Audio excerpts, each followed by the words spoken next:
পৃথিবীর সর্বকালের সর্বশ্রেষ্ঠ ত্রাস অ্যাডলফ হিটলার ৬০ লক্ষ ইয়াহুদিকে হত্যা করার পরেও মৃত্যুর পূর্বে ইয়াহুদিদের দোষী করে একটি গোপন চিঠি লিখে গিয়েছিলেন। কি ছিল সেই চিঠিতে? কেন তিনি মৃত্যু নিশ্চিত জেনেও তার বান্ধবীকে মৃত্যুর ২৪ ঘন্টা পূর্বে বিয়ে করেছিলেন? কেন তার স্ত্রী তার সাথে বিষ খেয়ে আত্মহত্যা করে?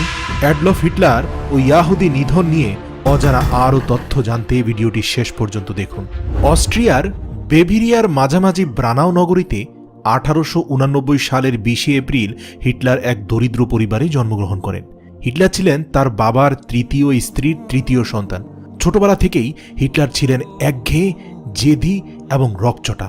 সামান্য ব্যাপারেই তিনি রেগে উঠতেন এবং অকারণে শিক্ষকদের সঙ্গে তর্ক করতেন, এমনকি আক্রমণ করতেন। পড়াশোনার চেয়ে তিনি ছবি আঁকতে পছন্দ করতেন বেশি। প্রথম জীবনে স্কুলে ভর্তি হলেও অর্থের অভাবে শেষ পর্যন্ত তার পড়াশোনা করা হয়নি। মা মারা গেলে সংসারের সব বন্ধন ছিন্ন করে হিটলার চলে যান ভিয়েনায়। সেখানে তিনি প্রথমে দিনমজুরের কাজ শুরু করেন এবং কর্মজীবনের প্রথম থেকে তিনি বুঝতে পারেন এ পৃথিবীতে ইয়াহুদিরা শান্তিতে কোনো ধর্মের মানুষকে কাজও করতে দিবে না, বসবাসও করতে দিবে না। তখন থেকে তার অন্তরে ইয়াহুদিদের প্রতি বিদ্বেষ তৈরি হয়। ভিয়েনায় থাকাকালীন তার মনের মধ্যে প্রথমে জেগে ওঠে প্রবল ইয়াহুদি বিদ্বেষ। ১৯১২ সালে তিনি ভিয়েনা ছেড়ে চলে আসেন মিউনিখে। এখানে অনেক দুঃখ কষ্টের মধ্যে ২ বছর পার করলেন এবং ১৯১৪ সালে বিশ্বযুদ্ধ শুরু হলে হিটলার সৈনিক হিসাবে যুদ্ধে যোগ দেন। এরপর আস্তে আস্তে তার রাজনৈতিক ক্যারিয়ার শুরু হতে থাকে।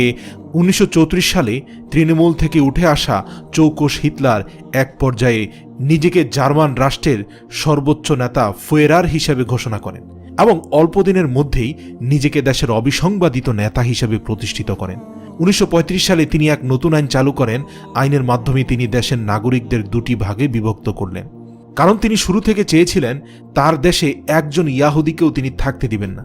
তাই কৌশল করে এ আইনে ইয়াহুদিরা জার্মানিতে বসবাসের অধিকার পেলেও নাগরিকত্ব হারিয়ে ফেলে। হিটলার তার সমস্ত ক্ষমতার নিয়োগ করলেন সামরিক শক্তি বৃদ্ধিতে। বিশ্বজয়ের স্বপ্নে মত্ত হয়ে ১৯৩৯ সালে ১ সেপ্টেম্বর জার্মান বাহিনী তার পার্শ্ববর্তী দেশ পোল্যান্ডকে আক্রমণ করে এবং সেই দিন থেকে শুরু হয়ে যায় দ্বিতীয় বিশ্বযুদ্ধ।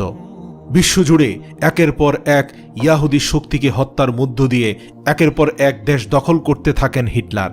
৩ বছরে হিটলার প্রায় ৬০ লক্ষ ইয়াহুদিকে হত্যা করেছিলেন। তখনকার মানবাধিকার কর্মীরা তাকে যতই প্রশ্ন করত, কেন আপনি নৃশংসভাবে নিরপরাধ ইয়াহুদিদের হত্যা করছেন, তখন তিনি বলতেন, আমি ১০ লক্ষ ইয়াহুদিকে এখনও হত্যা করতে পারিনি, ৬০ লক্ষকে করেছি।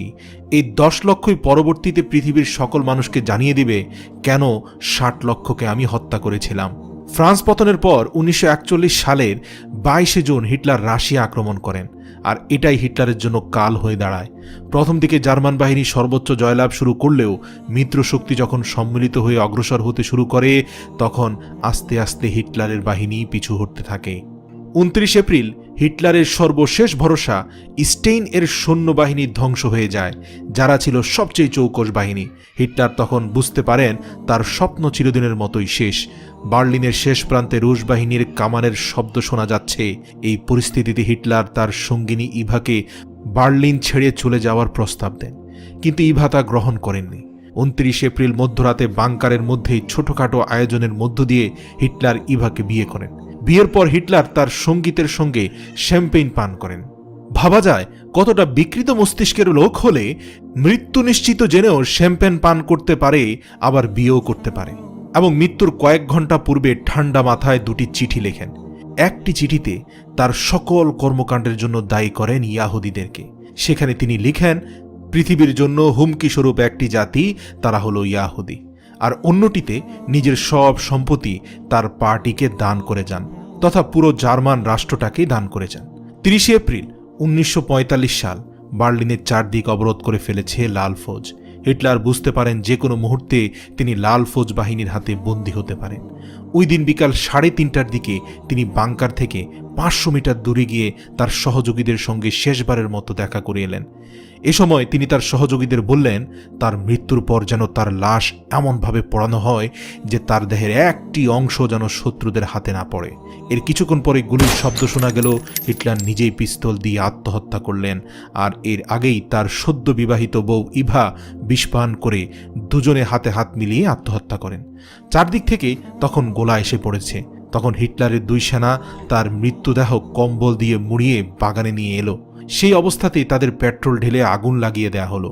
গোটা বিশ্ব যখন ধ্বংসের খেলায় মেতে রইল, আর ঠিক সেই মুহূর্তে নিজের ধ্বংসটা যেন এক প্রকার সেলিব্রেশন করলেন অ্যাডলফ হিটলার নামের মস্তিষ্ক বিকৃত এই স্বৈরশাসক।